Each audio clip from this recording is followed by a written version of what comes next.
বিশেষ এক আমন্ত্রণে কলকাতা থেকে গ্রামে গিয়েছিলাম। ভেবেছিলাম সব কিছু তাড়াতাড়ি মিটে যাবে, কিন্তু সভা শেষ হতে বেশ রাত হয়ে গেল। এখন তো আর ফেরাও সম্ভব হবে না সকালের আগে। কি করা উচিত ভাবছি, এমন সময় কর্মকর্তাদের একজন এসে বললেন, স্যার, অনেক রাত হয়ে গেছে, এত দেরি হওয়ার জন্য দুঃখিত।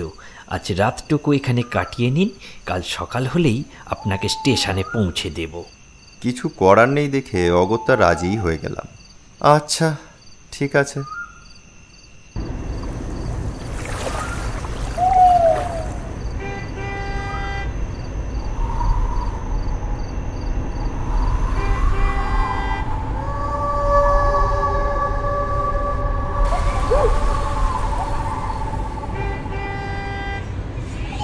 রাত্রে যে বাড়িতে আমার থাকা ঠিক হয়েছে সেটা একটি ডাক বাংলো। গ্রামের পরিবেশ সন্ধ্যার পর ঘুটঘুটে অন্ধকারে ঢেকে যায়। বিভিন্ন নিশাচর ও ঝিঁঝির শব্দে এক অদ্ভুত পরিবেশের সৃষ্টি হয়। শুনতে বেশ ভালোই লাগে।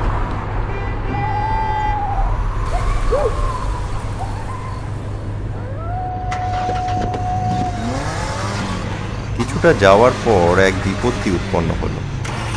অদ্ভুত আওয়াজ করতে করতে মোটর বিকল হল।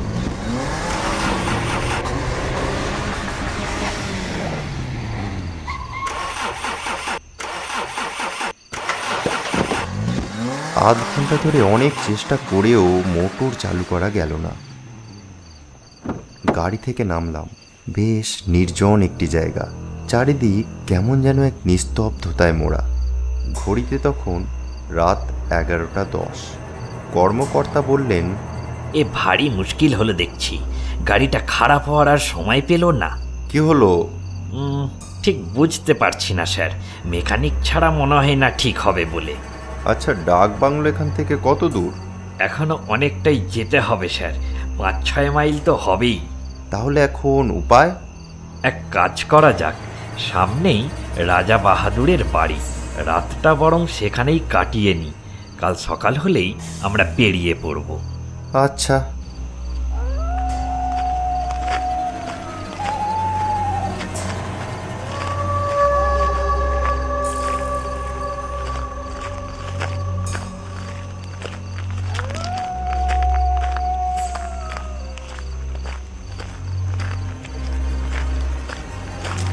ফিকে জ্যোৎস্নায় বিরাট অট্টালিকার অস্পষ্ট কাঠামো দেখা গেল। মস্ত বড় লোহার ফটক। কর্মকর্তা ফটকের এপার থেকে চিৎকার শুরু করলেন, দারোয়ান, এই দারোয়ান, দরজাটা খুলে দাও। দারোয়ান, এই দারোয়ান। কিছুক্ষণ ডাকার পর এক আধপুরো দারোয়ান এসে দরজায় দাঁড়ালো। কর্মকর্তাকে চিনতে পেরে সেলাম করলো। সেলাম নেবেন বাবু? তা বাবু হঠাৎ এখানে? আরে আর বলো না, গাড়ি খারাপ হয়েছে, তাই আজ রাতটা এখানেই কাটাতে হবে। নিচের ঘর দুটো খুলে দাও। জি বাবু।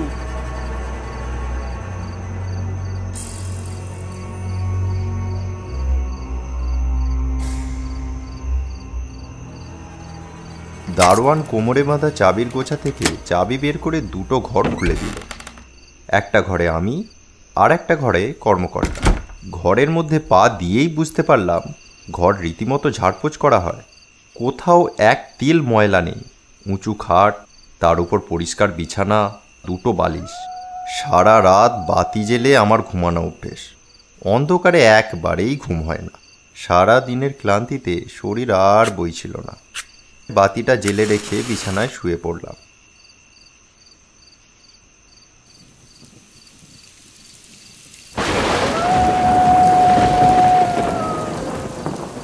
শুয়ে শুয়ে এদিক ওদিক দেখতে দেখতে ফ্রেমে বাঁধানো একটা ছবি চোখে পড়ল। সিংহাসনের মতো কারুকার্য করা একটা চেয়ারে একজন প্রৌঢ় বসে। জমকালো পোশাক, প্রকাণ্ড মুখ, বিরাট গোঁফ, আর চোখ দুটো কেমন অদ্ভুত রকমের রক্তাভ। ইনি সম্ভবত রাজা বাহাদুর। এই অট্টালিকার মালিক ছিলেন। এদিক ওদিক করতে করতে একসময় ক্লান্ত হয়ে ঘুমিয়ে পড়লাম।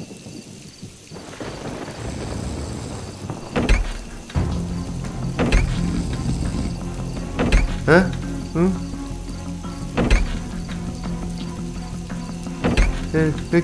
কিসের যেন আওয়াজ হচ্ছিল, তবে কি স্বপ্ন দেখছিলাম?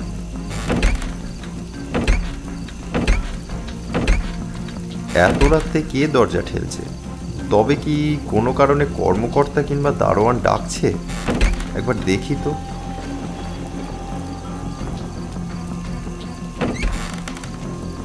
কেউই তো নেই, তবে আওয়াজটা কোথা থেকে আসছে? পিছনে ফিরতেই আমার সারা শরীর ভয়ে কেঁপে উঠল। এ কি করে সম্ভব?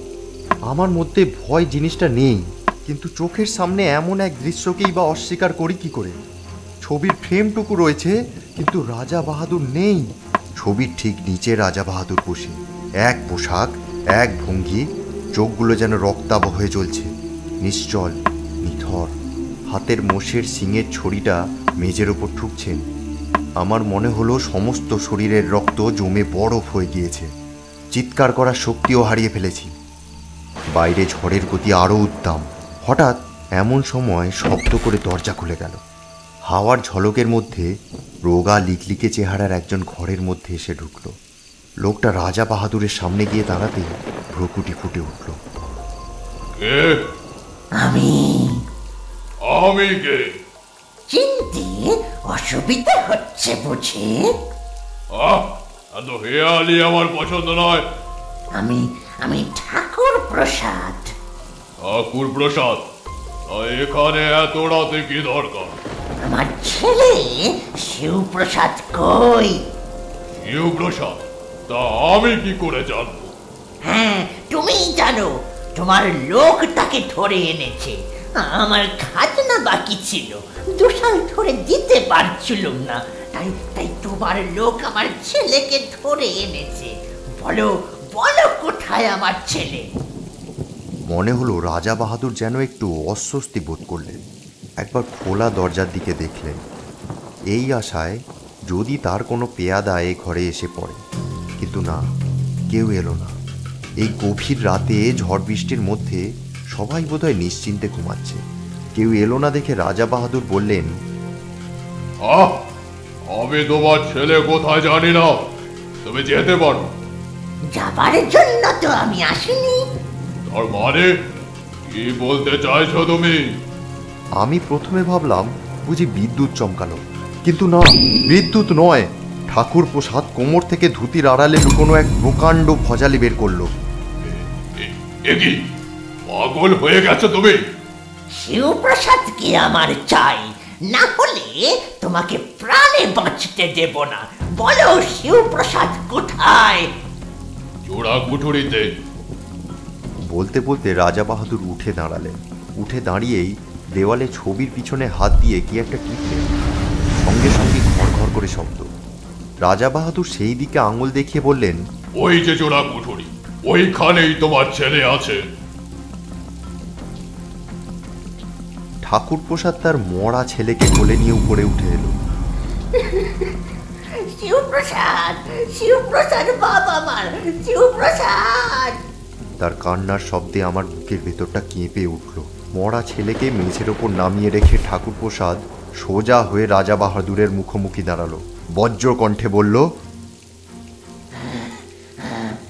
আর নয়, তোমার অত্যাচার অনেক সহ্য করেছি, এবার প্রতিশোধ নেব।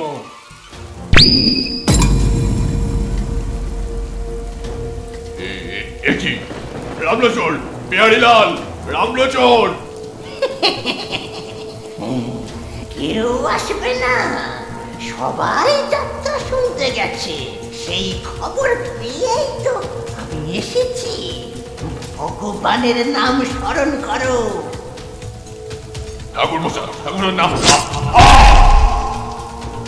তারপর কি যে হয়ে গেল, আমার চারিদিকে ধোঁয়ায় ভরে উঠল। সেই ধোঁয়ার মধ্যেই রাজা বাহাদুর আর ঠাকুর প্রসাদ যেন মিলিয়ে গেল।